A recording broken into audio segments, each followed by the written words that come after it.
મોરબીમાં પાણી આપવાની માંગ સાથે યોજાઈ રેલી। ઋષભ પાર્કના રહેવાસીઓએ મહાનગરપાલિકા કચેરી સુધી યોજી રેલી। પાણી આપોના નારા સાથે સૂત્રોચ્ચાર કર્યા। મોટી સંખ્યામાં મહિલાઓની સાથે સ્થાનિકો રેલીમાં જોડાયા। 3 વર્ષથી પાણીની સમસ્યા હોવાનો સ્થાનિકોનો દાવો। એક સપ્તાહમાં એક જ વખત પાણી આવતું હોવાની રજૂઆત। મોરબીમાં પાણીની પારાયણ જોવા મળી રહી છે। પાણી આપવાની માંગ સાથે રેલી યોજાઈ।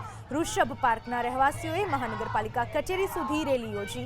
પાણી આપોના નારા સાથે સૂત્રોચ્ચાર કરવામાં આવ્યા। મોટી સંખ્યામાં મહિલાઓની સાથે સ્થાનિકો રેલીમાં જોડાયા। 3 વર્ષથી પાણીની સમસ્યા હોવાનો સ્થાનિકોએ દાવો કર્યો છે। એક જ સપ્તાહમાં એક જ વખત પાણી આવે છે, જેના પરિણામે સ્થાનિકોમાં રોષ જોવા મળ્યો। સ્થાનિકોએ રજૂઆત કરી, સ્થાનિકોએ રેલી કાઢી। મોરબીમાં પાણીની પારાયણ જોવા મળી રહી છે। પાણી આપવાની માંગ સાથે રેલી યોજાઈ। ઋષભ પાર્કના રહેવાસીઓએ મહાનગરપાલિકા કચેરી સુધી રેલી યોજી। પાણી આપોના નારા સાથે સૂત્રોચ્ચાર કરવામાં આવ્યા।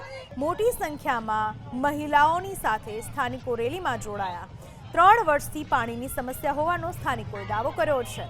એક જ સપ્તાહમાં એક જ વખત પાણી આવે છે, જેના પરિણામે સ્થાનિકોમાં રોષ જોવા મળ્યો। સ્થાનિકોએ રજૂઆત કરી, સ્થાનિકોએ રેલી કાઢી।